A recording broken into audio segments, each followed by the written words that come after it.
25 octobre 2015, je cite vos propres mots, a redonné du travail à 60 000 chômeurs en promettant un bilan en septembre 2016.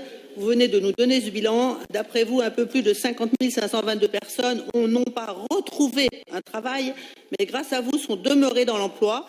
En fait, vous avez, selon vous, sauvé et protégé des emplois. Donc votre promesse de travail à 60 000 chômeurs demeure un vœu pieux. Ensuite, vous nous avez expliqué que sur ces 50 522 personnes, 40% étaient en formation et 60% avaient un contrat de travail. Vous faites l'amalgame entre emploi créé, emploi sauvé, emploi maintenu, qui d'ailleurs n'était pas forcément en danger.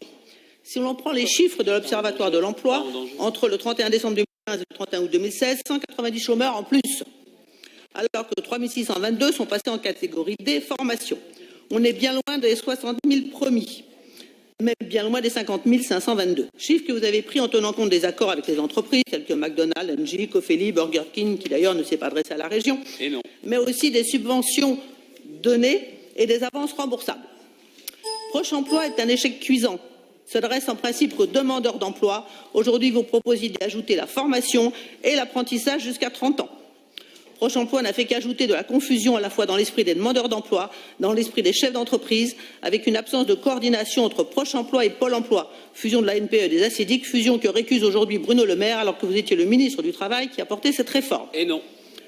On ne vous reproche pas d'essayer de trouver des solutions, mais a-t-on le droit de faire rêver les chômeurs, qui très vite replongent dans le désespoir? Sur le plan humain, ce n'est pas tolérable, et sur un plan politique, d'une dépense publique. Proche emploi est un énième exemple de l'inefficacité des politiques à trouver une solution, sans parler du coût que cela a engendré. Le Front national ne cesse de clamer que nous devons avoir une politique nationale qui passe par le patriotisme économique, les circuits courts, la baisse des charges sociales et fiscales pour les TPE, PME, seule solution pour redresser notre économie. Vous nous reprochez sans cesse de jouer sur la misère, lequel des Républicains ou du Front national ont abusé les chômeurs. Pour ces raisons, nous voterons contre ce qui n'est qu'une opération de communication. Merci, Monsieur le Président.